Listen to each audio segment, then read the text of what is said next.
Good evening to all of you. Myself is Ravi Sekhar Kinja, Assistant Professor in Department of Mechanical Engineering. I am delivering the lecture on boiler, which is related to basic mechanical engineering. Boiler. Boiler is basically a mechanical device which are used for to produce the steam by burning of fuel. Boiler is also known as steam generator or pressure vessel.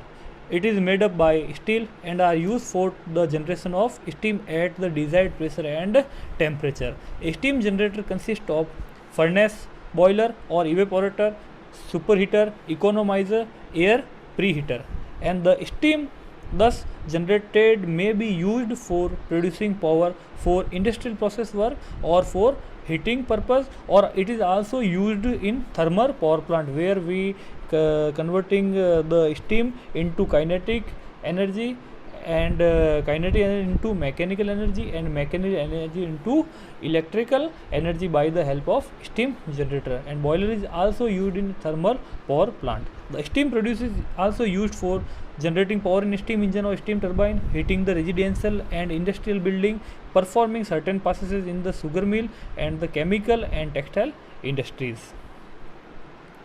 The process of generation of steam is known for centuries, and the boiler producing the steam in the form of kilogram per hour. The selection of boilers depend on the following criteria. First, the working pressure and quality of steam. Second, the steam generation, which is measured in kilogram per hour or ton per hour. Third is floor area available. Fourth is accessibility for repair and inspection, and fifth is comparative initial cost.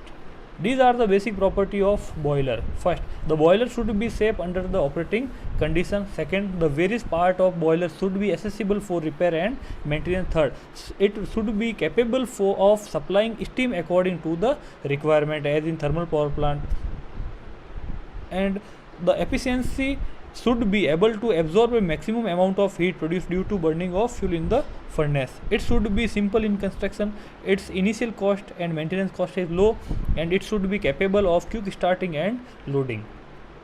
These are the classification of boiler or types of boiler. First, according to axis, these are the horizontal, vertical or inclined. According to tubes, fire tube and water tube. Third, externally fired and internally fired. It is based on method of firing occurred inside the boiler or outside the boiler. Next, forced circulation and natural circulation boiler. In forced circulation we are using the pump, and in the natural circulation we are using the method of circulation of water by gravity. High pressure boiler and low pressure boiler, stationary and portable. Portable is also known as movable or mobile boiler. And next is single tube and multi tube boiler, in which the number of tubes measuring. Next, horizontal, vertical and inclined boiler. These are based on the axis of boiler. If the axis of boiler is horizontal, then it is called horizontal boiler. Example, Babcock-Wilcox boiler. If the axis is vertical, then it is called vertical, as seen that Cochrane boiler is vertical. And if the axis is inclined, then it is called inclined. Advantage of horizontal boiler: first is it should be repaired easily, and second is occupies less floor area. Next, fire tube and water tube boiler. In the fire tube boiler, the hot gases or fire are inside the tubes and the water surrounding in the tubes, and when the heat is contacting with the water, then water is converting into steam. The example of fire tube boiler is Cochrane locomotive, Lancashire, Loeffler. These are the example of fire tube boiler. And the water tube boiler. In the water tube boiler, the water is inside the tube and the hot gases or firing are surrounding them. The example of water tube boiler is Babcock-Wilcox and Stirling boiler. Externally and internally fired. It is based on method of firing. If the firing is occur inside the boiler, then it is called inside boiler, internally fired, or inside fire boiler. The example of internally fired boiler is Cochrane and Lancashire. If the firing is occurred externally the boiler, then it is called Babcock-Wilcox boiler or externally fired boiler.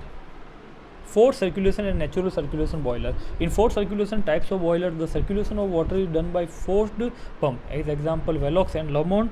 And in natural circulation types of boiler, the circulation of water in boiler takes place due to natural convection or by gravity, example Lancashire and Babcock-Wilcox boiler. Next is high pressure and low pressure boiler. If the steam producing in boiler is at 80 bar or above, then it is called high pressure boiler, example Velox. And the boiler which produce steam at pressure below 80 bar are called low pressure boiler, as it is seen that in Cochrane boiler. Single tube and multi-tube boiler. The fire tube boiler are classified as single and multi-tube boiler depending upon the fire tube is one or more than one. Fire tube boiler. The diagram is showing of fire tube boiler. In the fire tube boiler, the firing is occur inside the tube, or hot gases are passing inside the tubes. There are maybe one or more large number of tubes or considerable number of small tubes in which hot gases are circulate. Here it is seen that the firing is occur inside the furnace, and these hot gases passing through tubes and surrounding water, and water is converted by getting the heat from steam, and it converted into steam, and steam is goes outside by steam outer pipe, and it is goes into turbine for next work, and the remaining burnt hot gases are exposed or exhausted into atmosphere. So that it is a simple diagram of fire tube boiler. And also we discussed that the example of fire tube boiler is Cochrane, Lancashire, Cornish and locomotive. Water tube boiler, as seen in figure that the water is flowing inside the boiler, and the firing is occurred outer the tubes, and when the firing is occurred, then hot gases surrounding the tubes, and they give the heat to water, and the water is converting into steam, and the steam is passing by exhaust pipe, and it goes for further work into turbine, and remaining hot burnt gases are exhausted into atmosphere.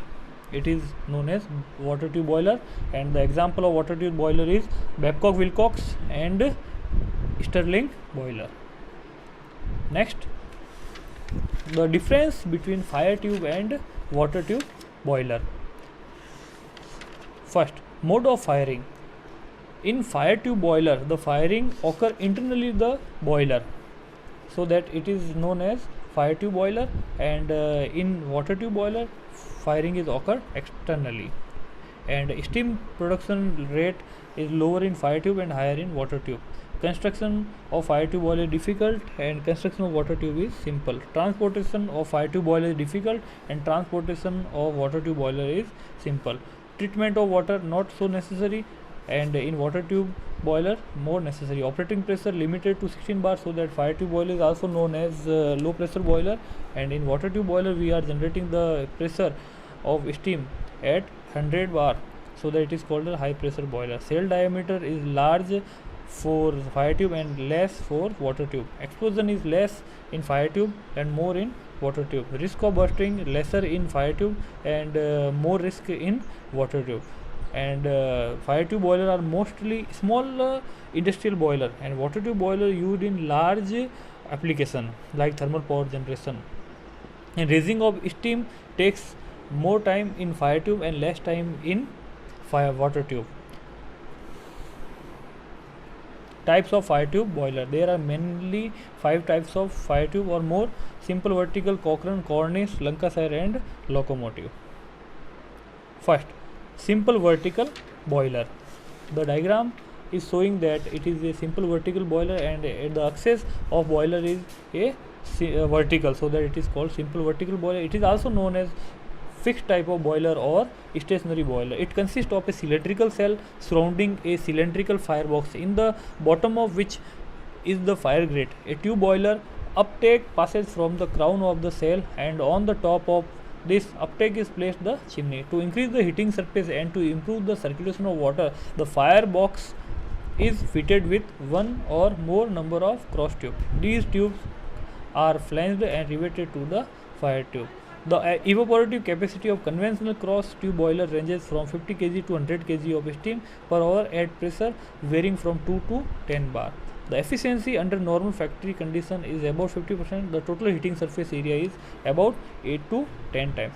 At the bottom of the fire, burning is great on which fuel is burned and the ash from it falls into a spit. And a simple vertical boiler is self-contained and can be easily transported, so that it is also known as simple vertical boiler. The simple diagram is also showing. Second is Cochrane boiler. It is a well-known design of a vertical multi-tubular fire tube boiler, and it is an improvement over the simple vertical boiler as it provides greater heating surface. The detail of Cochrane boiler are showing in figure. It is one of the best types. Cochrane boiler consists of a cylindrical cell with a dome-shaped top where the space is provided for steam. Here we see that safety valve, steam stop valve, pressure gauge, main hole, water level gauge, combustion chamber. These all are the boiler mounting and accessories which are maintaining the functioning of boiler and improving, and it is also for improving the operation of boiler. Locomotive boiler. Locomotive boiler is an internally fired multi-tubular fire tube boiler. In this type of boiler, the cell or drum axis is horizontal and the firebox is separate. It is attached with the main drum on one end. On the other hand of the drum is the smoke box. Flue gases from firebox pass to smoke box through tubes in the cell. The tubes are surrounded with water. The steam collects in steam drum fitted on top of the cell. A large door is provided for access to the smoke box and tube for cleaning.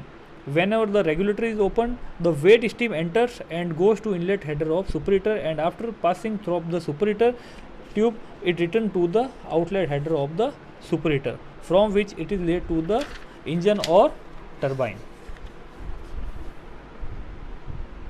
Advantage of locomotive boiler: it is very compact. The pressure of steam is limited to about 20 bar, and a large rate of steam generation